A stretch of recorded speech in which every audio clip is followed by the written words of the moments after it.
Bonjour, le vendredi 15, samedi 16 et dimanche 17 novembre se tenait à Toulon, dans le Var, l'édition 2013 de la Fête du Livre. C'était la 17e édition. Voici l'interview de François de Closet. Alors nous sommes le samedi 16 novembre 2013, nous sommes toujours à la Fête du Livre de Toulon. J'ai quelqu'un à côté de moi et le visage que j'ai devant moi ne m'est absolument pas inconnu. Bonjour, je suis ravi de vous accueillir à ce micro. Bonjour, donc je me présente alors, François de Closet. Ravi de vous avoir. Mais moi aussi, je suis ravi d'être là. J'aime toujours rencontrer des lecteurs parce que dans notre métier, on est en face à face avec un écran stupide sur lequel on écrit. Et c'est une grande frustration. Quand le lecteur est là, c'est un grand réconfort. Alors, je vous ai vu récemment, justement sur une émission de télévision en train de présenter ce dernier livre. Dites-moi en quelques mots et même plus si on peut. Vous savez, ce livre, c'est le scénario de ce que nous allons vivre. C'est-à-dire, je pense que, tant entendu que ce livre est presque le 10e que je consacre à la société française, je pense que cette fois, et je l'explique pourquoi, et je le décris, nous entrons dans la crise de régime.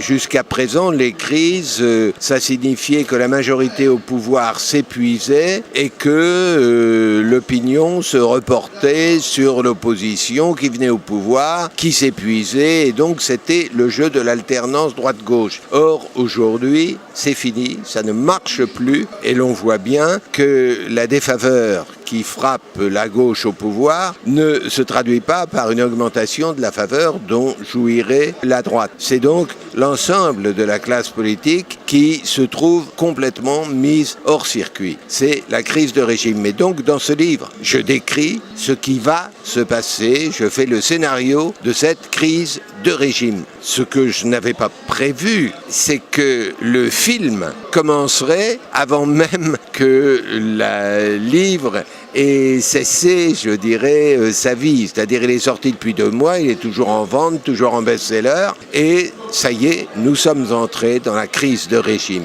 Est-ce que ça signifie que ce que vous aviez prévu arrive maintenant ? Vous savez, ça fait 30 ans que je répète sur tous les tons, continuant à gérer la France comme on le fait, nous allons arriver à la catastrophe. Et Dieu sait que tous les économistes sur tous les tons me répétaient que j'étais beaucoup trop pessimiste, mais non, vous voyez tout en noir, etc. J'ai dit non, c'est faux. Nous vivons dans le déni de réalité, dans la fuite en avant, et ça finit toujours dans le fossé. C'est-à-dire qu'à trop pratiquer le déclin, on arrive au décrochage. Ce que j'appelle la crise de régime, le décrochage, et nous y sommes donc, sitôt publié le scénario des années prochaines, eh bien voilà, le film commence, et pour les lecteurs qui peuvent être inquiets de se dire mais que va-t-il arriver, eh bien la suite du scénario est là, et de même que le déroulement de l'actualité depuis 30 ans a toujours été conforme à ce que j'annonçais dans mes livres. Cette fois encore, lisez maintenant ou jamais et vous saurez ce qui va se passer en France dans les 2 ou 3 années à venir. J'allais justement vous demander de rappeler le titre de ce livre. Vous l'avez fait juste à l'instant. Vous nous recevez à votre stand. Quels sont justement les autres livres que vous avez faits avant et qui sont précisément ici ? Eh bien, il y a là Le Monde était à nous, que j'ai publié l'année dernière, qui était une autobiographie. Il y a aussi L'échéance, qui est le livre qui précédait Maintenant ou jamais. Si vous me permettez, avec une petite remarque, voici ce qui nous attend. Exactement, et ça, c'est le scénario des 2 années que nous venons de vivre. Et maintenant, ça, c'est le scénario des 2 années que nous allons vivre. Et tout le monde, en lisant L'échéance, peut constater que tout ce que nous avons vécu depuis 2 ans, tout cela était annoncé très exactement dans L'échéance. Et sur cette base, peut être sûr que tout ce qui est dit dans Maintenant ou jamais, c'est ce que nous allons vivre dans les 2 années qui viennent. Donc j'ai ces livres, et le dernier livre, c'est Zéro faute, un livre sur l'orthographe, parce que j'ai trouvé que sur cette question de l'orthographe,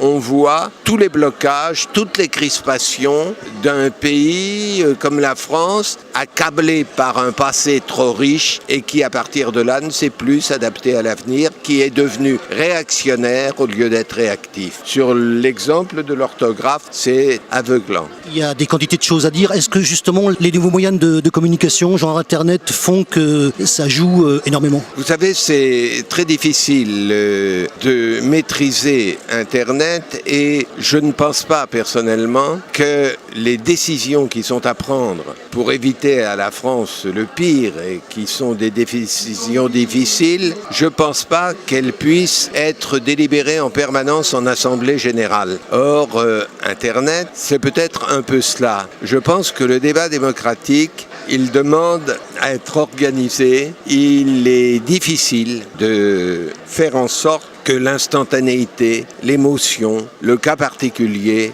ne l'emporte pas en permanence sur la réflexion, sur l'intérêt général, sur la raison. Parce que, je ne sais pas, moi, on se met à discuter du danger des ondes radioélectriques, des émetteurs, des réémetteurs, des téléphones portables, etc. Bon, vous allez avoir sur Internet quelqu'un qui va arriver, moi, c'est horrible, ça m'a rendu complètement fou, ça m'a gâché ma vie, j'en peux plus, et tout le monde, personne ne veut me croire. Bon, cette personne dit vrai et vous apporte quelque chose de bouleversant. Arrive là-dessus un expert qui dit, écoutez, il s'est fait dans le monde tant d'années, tant d'études, sur tant de milliers de cas, et nous avons pu constater que non, il n'y a pas d'effet, etc. Comment voulez-vous, dans un débat ouvert, privilégier la réponse de l'expert sur le témoignage brûlant du témoin ? Et donc, vous voyez, la difficulté, c'est une grande chance de voir s'ouvrir ce champ du débat démocratique. C'est un grand danger de voir le débat démocratique dégénérer et passer de la recherche de la vérité commune à l'expression de l'émotion particulière. On va parler de la fête du livre. C'est la première fois que je vous interviewe. C'est pas la première fois que vous venez, je vous ai déjà vu. Non, bien sûr. Vous savez... Qu'est-ce que vous en pensez justement de la fête du livre de Toulon ? J'en suis à mon 25e livre, c'est pas... Non, ce que je pense, moi, je vous dis qu'il faut plus jamais aimer le livre, défendre le livre, vivre avec le livre, créer autour du livre des contacts directs entre les auteurs, les lecteurs. Il faut faire bloc parce que, effectivement, le livre et à travers elle, la lecture est menacée. Certes, les jeunes lisent et liront tout le temps, mais c'est une autre lecture, c'est la lecture en ligne. Ce n'est pas la lecture de texte, c'est la lecture de, comme disent les Québécois, de clavardage. Est-ce qu'on en retient quelque chose justement de cette lecture par rapport à l'autre ? Je pense qu'on en retient moins que de cette lecture au long cours, pendant laquelle on chemine seul dans un livre, seul avec l'auteur pendant des heures, et cette attention prolongée, solitaire, me paraît très différente du type d'attraction qu'exerce la lecture en ligne, zappée, morcelée, relancée en permanence. Et je ne suis pas contre, mais je voudrais qu'on ne perde pas cette capacité d'attention long cours qui, à mon avis, a été un des moteurs du progrès de notre civilisation. Merci infiniment et ravi de vous voir. Merci. Les conditions d'enregistrement durant la fête du livre sont spéciales. Elles se font sur le stand des interviewés. La durée des interviews est donc proportionnelle au temps que l'interviewé a à nous consacrer entre 2 séances de signature de ses ouvrages auprès de ses lecteurs. Cela donne donc, au final, des durées de sujets fort différentes. Merci aux personnes interviewées de nous avoir reçus sur leurs stands respectifs. Retrouvez nos sujets sur la chaîne YouTube KXTC Podcast. Vous pouvez retrouver également nos informations sur la page Facebook KXTC Podcast ainsi que sur Twitter. Je vous souhaite une excellente matinée et je vous retrouve très vite sur un prochain reportage pour KXTC Podcast.